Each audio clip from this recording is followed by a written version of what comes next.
来看防疫放年了的头一场国际旅展，今仔伫台北举行，邀请15个国家来参加哦。观光协会预估应该会当创造78亿的商机。要互民众体会坐飞行机的感觉，有头届参展的航空业者特别甲头顶枪的飞行机座位踩伫现场摄人气。国际旅展开展的头天，早起来了真侪厂商，因拢看好刷来商机。我们也预估这个4天的展览下来，希望人潮能够突破10万人。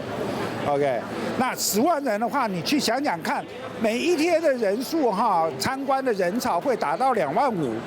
OK， 所以我们会预期可以带给台湾人一个出国旅游的一个热潮。